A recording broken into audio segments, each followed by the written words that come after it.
Bismillahirrahmanirrahim. Assalamualaikum warahmatullahi wabarakatuh. Alhamdulillah, pada kesempatan hari ini, di hari yang tentunya cukup cerah, kita bisa berkumpul kembali dalam kegiatan belajar mengajar secara daring. Ananda sekalian, dimanapun kalian berada saat ini, semoga kalian senantiasa sehat-sehat selalu, kemudian senantiasa menjaga protokol kesehatan untuk melindungi orang-orang yang kalian cintai. Baik, pada kesempatan belajar hari ini secara daring, bab yang akan kita pelajari adalah akuntansi sebagai sistem informasi. Adapun kompetisi dasarnya adalah mendeskripsikan akuntansi sebagai sistem informasi, kemudian menyajikan akuntansi sebagai sistem informasi. Yang tujuan pembelajarannya adalah menjelaskan ruang lingkup akuntansi, menjelaskan kualitas informasi dan pemakaian informasi akuntansi, dan mendeskripsikan profesi akuntansi dan etika profesi akuntan. Dan perlu juga disampaikan poin-poin yang harus kalian ketahui dalam pembelajaran daring hari ini adalah yang pertama, absensi diisi yang akan dibagikan linknya, kemudian materi berupa modul akan di-share, disertai sedikit komik yang bisa kalian download nantinya kedua-duanya. Kemudian juga akan dikirimkan kode classroom yang bisa kalian lihat di grup ini. Baiklah, kalian saya berikan waktu untuk isi absensi sebanyak 10 menit.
Ya, baik, untuk pertanyaannya Naila, bidang-bidang ilmu apa saja yang dipelajari dalam bidang akuntansi? Mungkin yang termasuknya Naila ini adalah bidang-bidang akuntansi itu banyak sekali macamnya. Ada akuntansi keuangan atau akuntansi umum, kemudian ada akuntansi biaya, ada akuntansi manajemen, akuntansi pemerintahan, akuntansi pemeriksaan atau auditing, kemudian ada akuntansi anggaran, akuntansi perpajakan, dan sistem akuntansi. Untuk pertanyaannya siapa ini ya, si Novel,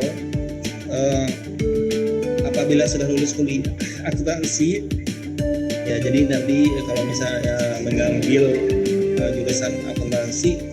Nah, setelah tamat itu bisa bekerja di mana saja ya. Jadi banyak sekali pilihan pekerjaan sebenarnya untuk lulusan ilmu akuntansi. Salah satunya bekerja di perusahaan atau yang namanya akuntan internal perusahaan. Kemudian bisa bekerja sebagai akuntan eksternal perusahaan atau akuntan publik.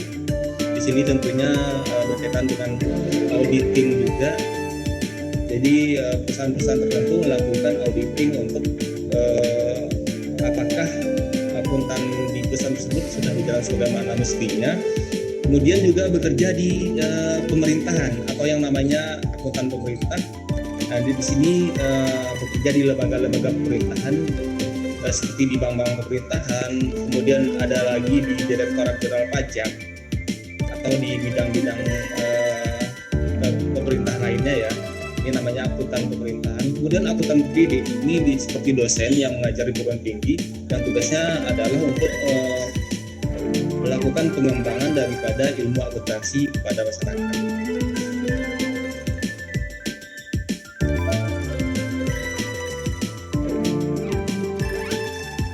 Banyak perusahaan yang membutuhkan jasa kantor akuntan ya, karena ada berbagai jenis perusahaan. Di sini ada perusahaan jasa, perusahaan dagang, dan perusahaan manufaktur yang tentunya semuanya membuat laporan keuangan.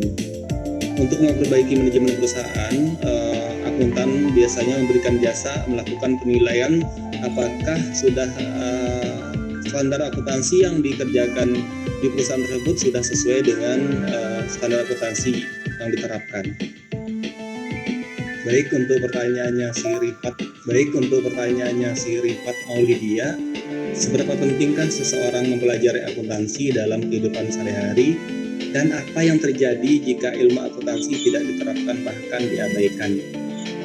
Ya, ilmu akuntansi ini penting dipelajari oleh mereka tentunya yang mengambil jurusan akuntansi di perguruan tinggi nantinya ya. Kalau kalian sudah SMA, kalau kalian mengambil jurusan yang berhubungan dengan ekonomi pasti akan mempelajari akuntansi.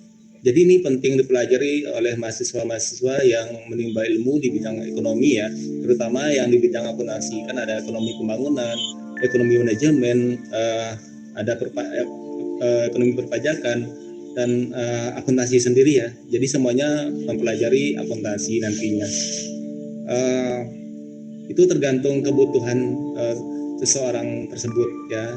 Jadi kalau seseorang yang tidak terkait dengan akuntansi sebaiknya tidak usah dipelajari karena percuma saja ya. Kemudian jika ilmu akuntansi tidak diterapkan bahkan diabaikan, jadi nanti seseorang kalau sudah keluar dari perguruan tinggi dan dipakai di perusahaan tentu sebagai akunting ya, tentu dia akan menerapkan ilmunya yang ada di perusahaan tersebut. Pastinya itu akan diterapkan ya, karena dia dibutuhkan misalnya sebagai akunting perusahaan atau akunting pemerintah atau akunting pendidik, pasti dia akan memakai ilmu tersebut.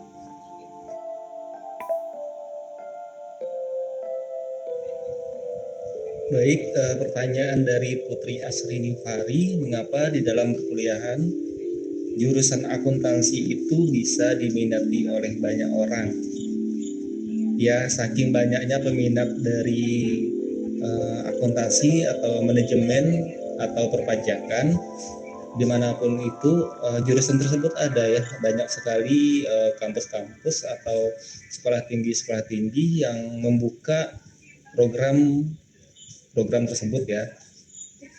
Bisa kalian lihat sendiri, kalian perhatikan tersebar di seluruh pelosok Indonesia, baik perguruan tinggi negeri dan perguruan tinggi swasta ataupun sekolah tinggi. Memang banyak sekali peminatnya. Kenapa seperti itu? Di samping akuntansi itu mungkin prospeknya kedepannya itu baik dibanding manajemen, prospek akuntansi atau lulusan akuntansi itu lebih penting ya, karena dia akan diserap di berbagai perusahaan, kemudian